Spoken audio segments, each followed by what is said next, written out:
Hello guys, welcome back to my YouTube channel. So আজকে আমি class 8 এর হিন্দি বইয়ের পার্ট নং 7 পহেলি পুন এই কবিতাটির কোশ্চেন আনসার তোমাদের সঙ্গে আলোচনা করব। আর যদি আমার চ্যানেলে নতুন কেউ ভিজিট করে থাকো তাহলে অবশ্যই চ্যানেলটাকে লাইক এন্ড সাবস্ক্রাইব করে নেবে পরবর্তী ভিডিও পাওয়ার জন্য। তাহলে এই কবিতাটির কোশ্চেন আনসার তোমরা দেখে নাও। फर्स्ट ऑफ ऑल अभ्यासमाला पाठ से नंबर 1 निम्नलिखित प्रश्नों के उत्तर दो। को कविता में किस ऋतु का वर्णन हुआ है? तो आप लोग बोलोगे कविता में वर्षा ऋतु का वर्णन हुआ है। ख वर्षा की पहली बूंद को किसके समान बताया गया है? उत्तर में बोलोगे वर्षा की पहली बूंद को अमृत के समान बनाया गया है। ग धरती को रोमावली क्या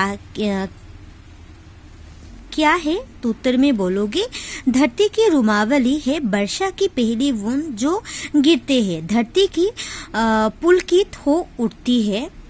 बस गौ में देखो आसमान में उड़ता सागर, यहाँ कवि ने उड़ता सागर किसे कहा है? उत्तर में आप लोग बोलोगे ये कविता में उड़ता सागर बादल को कहा है। उमो बूंदी धरती क्या बनाना चाहती है? उत्तर में आप लोग बोलोगे बूढ़ी धरती शस्य श्यामला बनाना चाहती है। क्वेश्चन नंबर 2 के अंतर्गत जो क्वेश्चन है देखो, कविता का भाव समझो कर निम्नलिखित प्रश्न के उत्तर लिखो। क वर्षा की पहली बूंद से धरती को प्रसन्नता किस प्रकार प्रकट होती है? उत्तर में आप लोग बोलोगे वर्षा की पहली बूंद गिरते ही सूखी धरती को नया जीवन प्राप्त होता है तथा सब और हरियाली छा जाती है। वर्षा की पहली बूंद गिरती है मानो बूढ़ी धरती शस्य श्यामला बनने के लिए फिर से लालचा उठती है। ख वर्षा ऋतु में बादल कैसे दिखाई पड़ती है? उत्तर में बोलोगे वर्षा ऋतु में बादल काली पुतली जैसे काली दिखाई पड़ती है। ग वर्षा ऋतु में धरती पर क्या क्या परिवर्तन होते हैं? उत्तर में आप लोग बोलोगे वर्षा ऋतु में सूखी धरती को नया जीवन प्राप्त होता है तथा सब और हरियाली छा जाती है। उसके बाद घ में देखो कवि ने वर्षा की पहली बूंद को अमृत का समान क्यों कहा है? उत्तर में बोलोगे कवि ने वर्षा की पहली बूंद को अमृत के समान कहा है क्योंकि वर्षा की पहली बूंद गिरते ही सूखी धरती को नया जीवन प्राप्त होता है, बूढ़ी धरती शस्य श्यामला बन जाती है।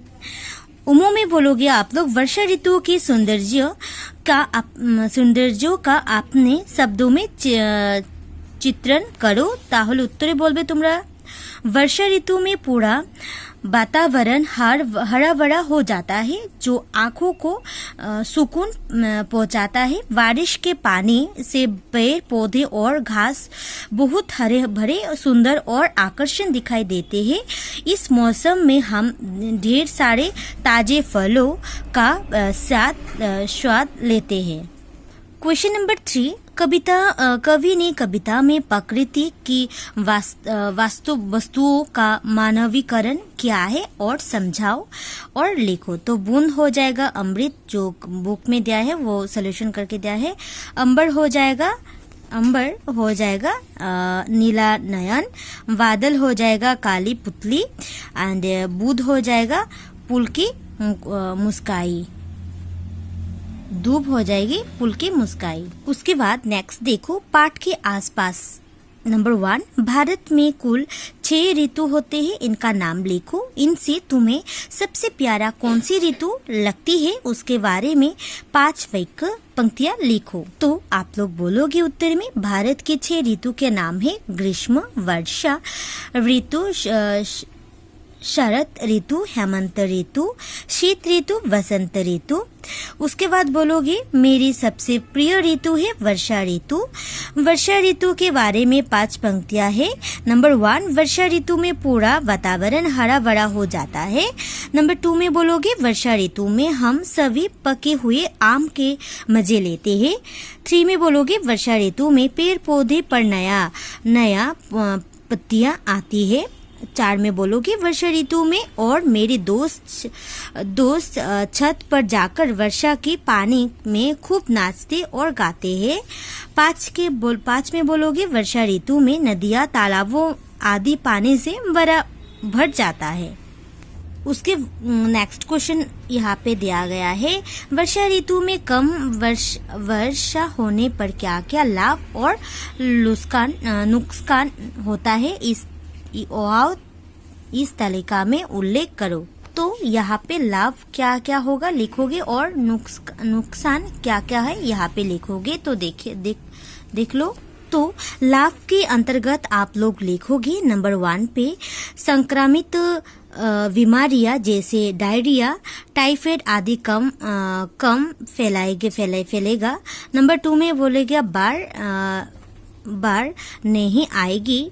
3 में बोलोगे जंगल के पशु सुरक्षित रहेंगे। 4 में बोलोगे रोज खेलने से हमें बाधा उत्पन्न नहीं होगी। 5 में बोलोगे रोज स्कूल जाने में बाधा उत्पन्न नहीं होगी। 6 में बोलोगे रास्ते कीचड़ युक्त नहीं रहेगी।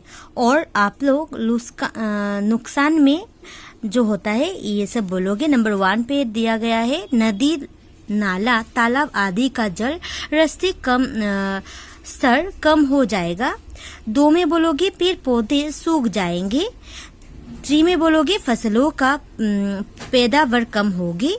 4 में बोलोगे गर्मी बढ़ जाएगी। 5 में बोलोगे पानी की कमी होगी। 6 में बोलोगे फसल के कम पैदावार के कारण खाने के सामानों की मूल्य भी वृद्धि होगी।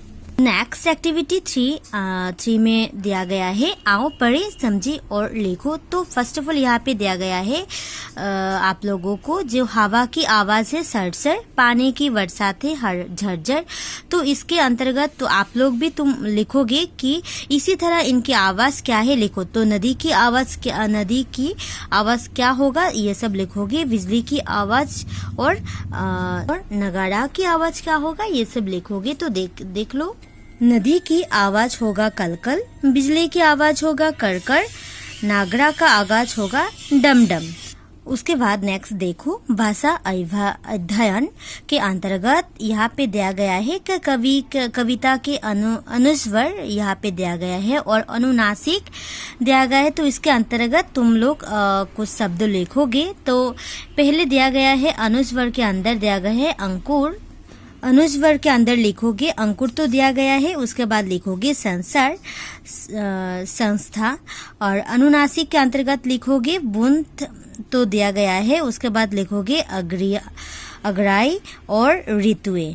ये सब लिख लेना। नेक्स्ट नंबर 2 दिया गया है समान अर्थ वाले शब्दों को चुनकर गोल लगाए। तो हाँ, मैं तो यहाँ पे गोल दे गई। तो आप लोग देखोगे मैंने कि कौन से शब्दों पे गोल दिया गया है। तो धरती पे पहले दिया गया है कि धरा, वसुंधरा। उसके बाद बादल में दिया गया है मैंने जलाधर, मेघ पे दिया है सर्कल, आकाश में दिया है अंबर, आसमान जो समान अर्थ वाले हो जाता है। नयन में दिया गया है लोचन और नेत्र बोलते हैं। दिन में बोलते हैं दिवस, देवा। यहाँ पे सर्कल दे देना। उसके बाद 3 में दिया गया है कि निम्नलिखित विलंब शब्दों का रेखा खींचकर मिलाओ। तो विलंब शब्द हो जाएगा दिन का, दिवस का विलंब हो जाएगा रात्रि। तो बुक में दिया गया है ये सब। जीवन का विलंब हो जाएगा मृत्यु, धरती का विलंब हो जाएगा आकाश और अमृत का विलंब हो जाएगा वृक्ष। तो यहाँ पे देख के लिख लेना बुक पे। नेक्स्ट देखो, पाठ के अंतर्गत लास्ट में जो पोर्शन में दिया गया है वो शब्द अर्थ है। तो देखो मैंने कुछ अर्थ दगा के रखा है, तो देख लो आप लोग। तो शब्द यहाँ पे अर्थ दिया गया है। तो वापस बोलोगे वर्षा ऋतु, दिवस हो जाएगा दिन, धरा हो जाएगा धरित्री, अधर हो जाएगा ओठ, अमृत हो जाएगा सोधा व अमीय, वसुंधरा हो जाएगा धरती, धूप हो जाएगा दुर्वा हवा घास, या जो कि एक बोलने से हो जाएगा। उसके बाद बोलोगे अंबर हो जाएगा आकाश, जलधर हो जाएगा बादल, अश्रु हो जाएगा आंसू। बस ये सब तुम लोग सीख लेना।